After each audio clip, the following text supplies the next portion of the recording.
सत्य ज्ञान को अंदर घोटने की, विचार सागर मंथन करने की, ज्ञान चिंतन प्रभु चिंतन में व्यस्त रहने की, सुस्ती और आलस्य को छोड़ देने की, देही अभिमानी बन बड़े उल्लास से सत्य परमपिता परमात्मा को याद कर पावन बनने की, पवित्रता के सागर परमपिता परमात्मा की हम आत्माओं के लिए आज के मुरली से शिक्षाएं। हर आत्मा को प्रभु निमंत्रण मिलता है उनके साथ हर सेकंड सेवा की स्टेज पर पाठ बजाने का, परमात्म साथी बनने का, बाप टीचर सदगुरु बन समझ हर बात की देते हैं शिव पिता परमात्मा, लेकिन किसी को भी कभी भी कंट्रोल नहीं करते हैं, फोर्स नहीं करते हैं, ये उनकी शान नहीं है। वरदाता के रूप में वरदान दे रहे हैं कि ज्ञान सूर्य परमात्मा, ज्ञान चंद्रमा ब्रह्मा के साथ साथी बनते अभिमान की रात को देही अभिमानी का दिन बनाने वाले रूहानी ज्ञान सितारे बनो, अर्थात सोल कॉन्शियस बनो, आत्म अभिमानी बनो। जगी हुई रूह ही अन्य रूहों को जागृत कर सकती है, ओरिजिनल स्मृति दिला सकती है। समझ देते हैं वरदाता परमात्मा की जैसे आकाश के सितारे रात में प्रकट होते हैं, ऐसे ही हम भी यथार्थ समझ से, रियलाइजेशन से रूहानी ज्ञान सितारे, चमकते हुए सितारे बने, सोल कॉन्शियस बने, आत्म अभिमानी बने।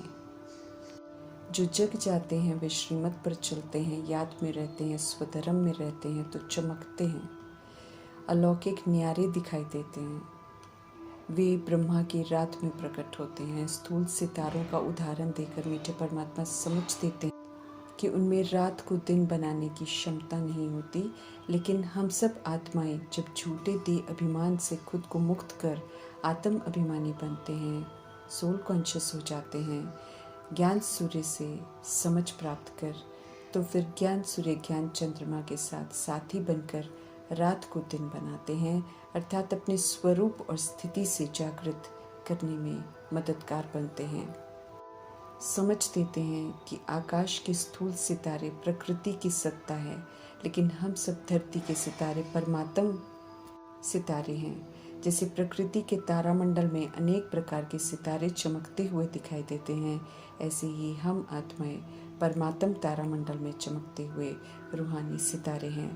रूहानियत में रहकर रूहानी व्यवहार बहुत काल तक करके रूहानियत का प्रैक्टिकल सबूत देते हुए नेचुरल स्मृति स्वरूप बन जाते हैं, तब रात को दिन बनाने में मददगार बनते हैं, वरदान को फलीभूत करते हैं, तब रूहानी ज्ञान सितारे का स्वमान टाइटल और वरदान हम प्राप्त करते हैं।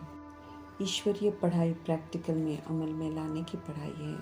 ज्ञान को समझते जाना है, जगते जाना है, योग लगाते जाना है, धारणा करते जाना है, स्व परिवर्तन करते जाना है, सेवा का चांस लेते जाना है और परमात्म दुआओं से झोली भरते जाना है। सेवा जब फलीभूत होती है, जब आत्माएं स्वयं को पहचान जाती हैं और परमात्मा से संबंध जोड़ती हैं, तभी परमात्म दुआएं मिलती हैं। ईश्वरीय सेवा रूहों को जगाने की, सुकून पहुंचाने की, सर्व प्राप्तियां कराने की सेवा है, इसलिए सेवा दुआओं से भरी हुई होती है। सदा जागती ज्योत मीठे परमात्मा हम आत्माओं पर भिन्न भिन्न तरीके से मेहनत कर जगने की समझ देते हैं, पुनः समझ दे रहे हैं कि आत्म अभिमानी बनो, रियलाइज करो कि मैं आत्मा हूँ, शरीर नहीं। शरीर की पराय धर्म काम क्रोध लोभ मोह अहंकार के वशीभूत नहीं होकर आत्मा के स्वधर्म में रहकर सतगुणी बन, ओरिजिनल स्वधर्म में रहकर सोचना बोलना कर्म करना है। ये पहला पाठ अति महत्वपूर्ण है, इसे अच्छी तरह पढ़ना है और फिर सबको अच्छी तरह पढ़ाना है।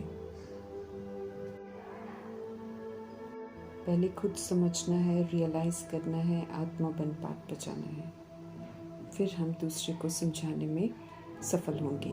सच्चा सच्चा ज्ञान है सच्चे सच्चे परमपिता परमात्मा का, तो खुशी खुशी उमंग उत्साह से सबको सुनाना है। ज्ञान चिंतन, ज्ञान चर्चा, ज्ञान मनन चिंतन प्रभु की याद में चलता रहे। स्वस्थिति में रहकर खुद को आत्मा समझकर ओरिजिनल स्वस्थिति में रहकर फिर रूहों को सुनाना है, तो सुनने वाली रूहों को भी खुशी होगी।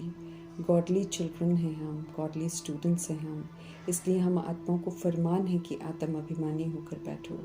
आत्मा ने बुरे संस्कार धारण किए हैं, उसे अब अच्छे संस्कार धारण करने हैं। आत्मा को सुधरना है। देह तो इंस्ट्रूमेंट है। देह अभिमानी होकर सुनेंगे तो फिर यथार्थ हर बात समझेंगे नहीं, देह की कमी कमजोरियों में फंसते रहेंगे। आत्मा शरीर में आकर देह अभिमान के वशीभूत होकर पतित बनती है। अब उसे फरमान मिला है पावन बनने का। शरीर में रहते हुए अपने को आत्मा समझना है। आत्मा ही शरीर द्वारा देखती, सुनती, बोलती, कर्म करती है। समझ देते हैं मीठे परमात्मा की। बार बार अपने को आत्मा समझेंगे तो परमात्मा पिता की याद आएगी। अगर हम शरीर समझते रहेंगे तो देह के पिता याद आएंगे, बंधनों में हम बंधते रहेंगे। अभी हमें निर्बंधन नष्ट मोहा बनना है, पवित्र बनकर घर वापस जाना है। इसलिए आत्म अभिमानी बनना है। सच बताकर सच बनाने वाले शिव पिता परमात्मा हम आत्माओं को पहला पाठ पढ़ा रहे हैं, क्योंकि ये पहला शब्द पाठ अगर हम याद नहीं रखेंगे तो फिर तो हम कच्चे पड़ जाएंगे, धोखा खा लेंगे, हारते रहेंगे। हकीकत है कि हम सब अविनाशी आत्माएं हैं। शरीर हमारा विनाशी है। समझ देते हैं कि हम सब पतित हो गए हैं पुनर्जन्म में आते आते। अभी हमको पावन बनना है, आत्म अभिमानी बनना है, शक्तिशाली बनना है, पवित्रता, सुख, शांति का पिलर बनना है। सभी आत्माओं को सत्यता और दिव्यता का सहयोग देना है। सत्य परमात्मा की याद में रहकर उनसे समझना है और औरों को भी उन्हीं की याद में रहकर समझाना है। अपने को आत्मा समझते हैं या देह, ये चेक करना है। लौकिक पाप शरीर का रोल है। कर्मा अनुसार 63 जन्म 63 पाप मिले द्वापर युग से। रोल विनाशी है, शरीर विनाशी है।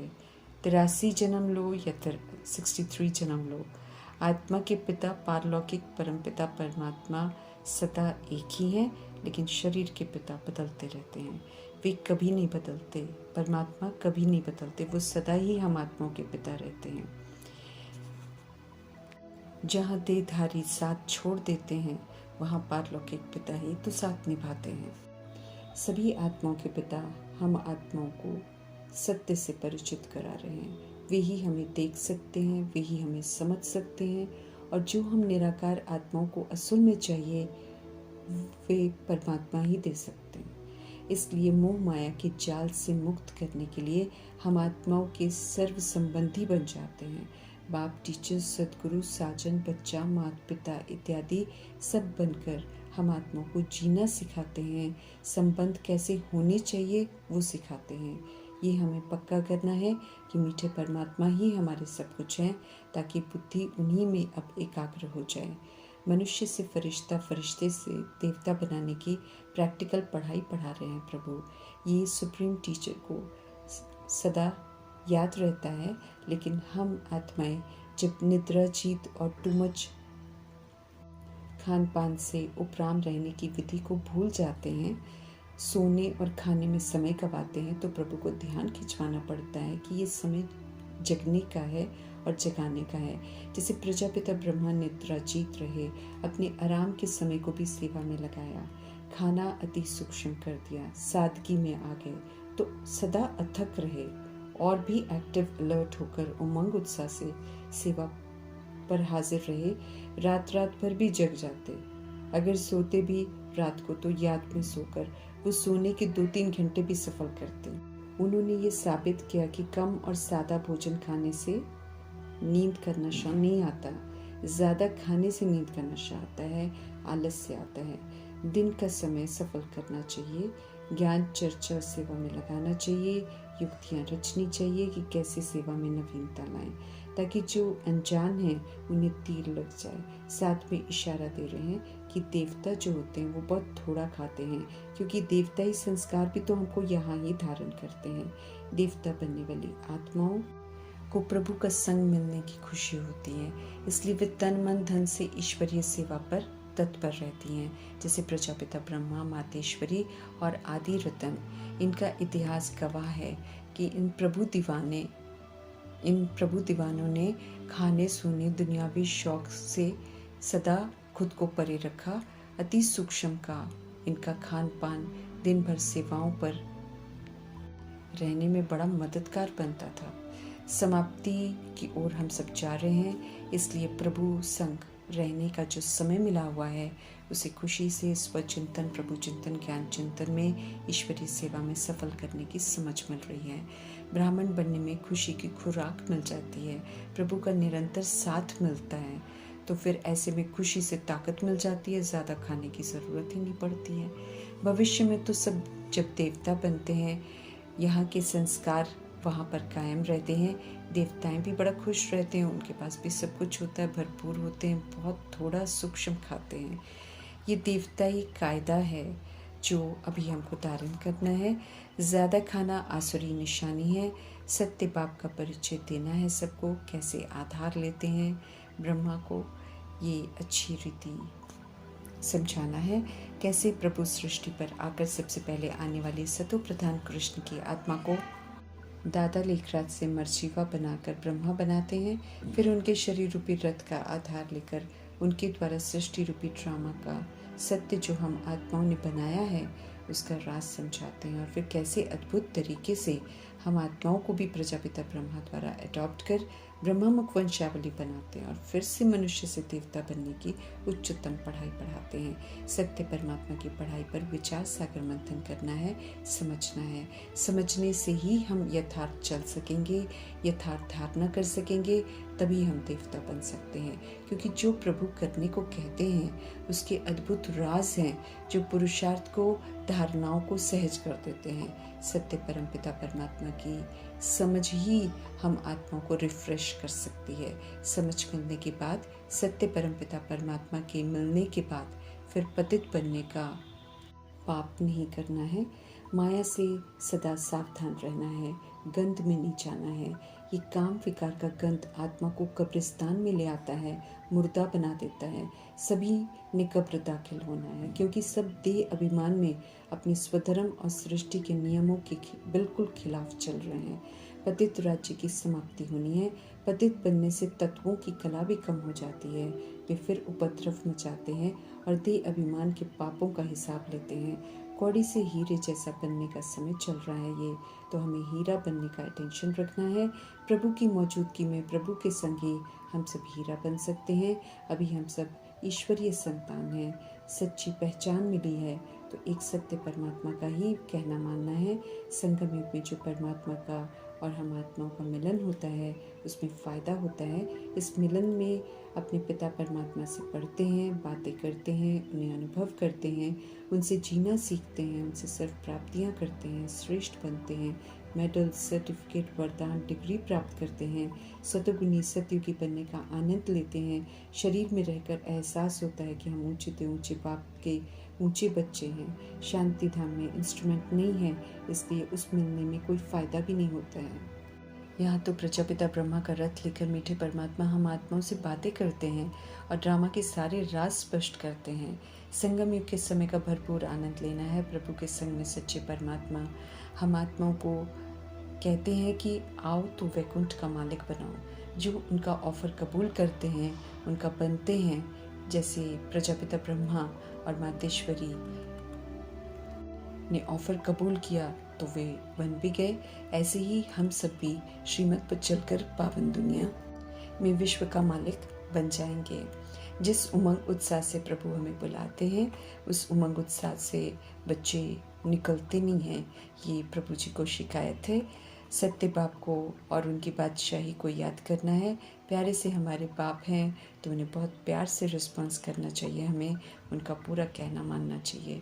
रहम करने वाले, लिबरेट करने वाले, रावण की जंजीरों से छुड़ाने वाले हमें गाइड कर रहे हैं, सत्य की स्थापना कर रहे हैं, तो उनका कहना मानना है। स्थापना में हमें मददगार ज़रूर बनना है, ऊंच मर्तबा पाने का पुरुषार्थ करना है, पवित्र तो हमें ज़रूर बनना है। पतित बनने से दुनिया की विनाशकारी स्थिति हम आत्माओं ने देह अभिमान में खुद बनाई है। परमात्मा हमारे कर्मा में और उसके परिणाम में बिल्कुल हस्तक्षेप नहीं करते हैं, लेकिन अज्ञानता में गलत मार्ग पर हम चले गए थे, इसलिए ड्रामा में एक बार मौका सुधरने का ज़रूर मिलता है, जिसके लिए प्रभु आते हैं। हम सब सुधर जाते हैं तो सजाओं से खुद को बचा लेते हैं। बाकी विनाश तो पतित पने का, अत्याचार भ्रष्टाचारी का तय है, वो तो होना ही है। इसलिए किसी को अच्छा लगे बुरा लगे, हम आत्मा रूपी एक्टर्स को हर बात परमपिता परमात्मा बिल्कुल सच बताते हैं। रावण की तरह झूठे दिलासे नहीं देते हैं, इसलिए स्पष्ट करते हैं कि विकार में जाकर किए हुए विस्तार का विनाश होना है। जितने भी रिश्ते बनाए हैं, धन जोड़ा है, सब खलास होना है। देह अभिमान को यहाँ पर ख़त्म होना है। दिखाई देने वाले बच्चे रोल हैं, कार्मिक अकाउंट हैं। बाकी आत्मा किसी देहधारी का बच्चा नहीं होती है, वो तो सदा ही परमात्मा का बच्चा है। इसलिए कोई किसी का वारिस नहीं बनेगा, न शादी करेगा और न जिएगा। बहुत गई, बाकी थोड़ी रही है। लड़ाई की तैयारी विनाश का कारण मनुष्य आत्माएं खुद बनाती हैं और खुद ही अपने कुल का विनाश करते हैं। परमात्मा ये कार्य न करते हैं और न करवाते हैं। वे तो विनाश के पहले वैकुंठ की स्थापना करते हैं और सभी को ऑफर करते हैं कि आओ देही अभिमानी बन ईश्वरीय पढ़ाई पढ़कर श्रीमत पर चलो तो मालिक बनाओ। सत्युग परिस्थान से फिर से ड्रामा शुरू होना है। आत्मा रूपी एक्टर्स फिर से ड्रामा में अपने अपने समय पर आकर पार्ट बजाएंगी। बैड रोल, बैड बॉडी और बैड कर्मा का विनाश होना है। विनाश से पहले सत्य को रियलाइज कर सत्य परमात्मा की याद में किए हुए पाप कर्मों को काटना है। श्रीमत पर चल फिर से 7 गुणों को, दिव्य गुणों को, शक्तियों को धारण कर उनका सहयोग देना है। स्वयं को, वायुमंडल को, प्रकृति को, तत्वों को शुद्ध बनाना है। अब और किसी को भी याद हमें नहीं करना है। लक्ष्मी नारायण लक्ष्य है, उनके घराने में जाने का पुरुषार्थ जरूर करना है, लेकिन उनको याद नहीं करना है। एक पवित्रता के सागर परमपिता परमात्मा की याद में रहेंगे तो हमारी बुद्धि यथार्थ कार्य करती रहेगी। पढ़कर फिर हम ऊंच मर्तबा पाएंगे। हम सब इस समय ईश्वरीय संप्रदाय के हैं।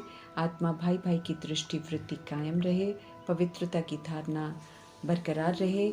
उनसे हमको गिरना नहीं है। बाप के बच्चे बने हैं, स्टूडेंट्स हैं, स्टूडेंट बनकर रहना है। बीके की शादी नहीं होती, ये सदा याद रखना है। गिरने से की हुई सारी कमाई जो है ख़त्म हो जाएगी, मर्तबा भ्रष्ट हो जाएगा, कड़ी सजाओं के पात्र बन जाएंगे। बॉम्ब्स बनाने वाले दुनिया ख़त्म करने की तैयारी में हैं। ऐसे में सत्य परमात्मा द्वारा बताए जा रहे सत्य को नज़रअंदाज कर अपनी दुनिया बसाने की, कलयुग को बढ़ाने की सोचेंगे तो कलयुग की अवधि 1250 वर्ष से ज़्यादा तो बढ़ेगी नहीं, वो तो ख़त्म होगी। कलयुग को समाप्त होना ही है। स्पष्ट करने वाले शुभ चिंतक कल्याणकारी परमपिता परमात्मा की श्रेष्ठ मत पर चलने में ही हम आत्माओं का कल्याण है। तो जीने की कला सिखाने वाले कल्याणकारी परमपिता परमात्मा का धन्यवाद कर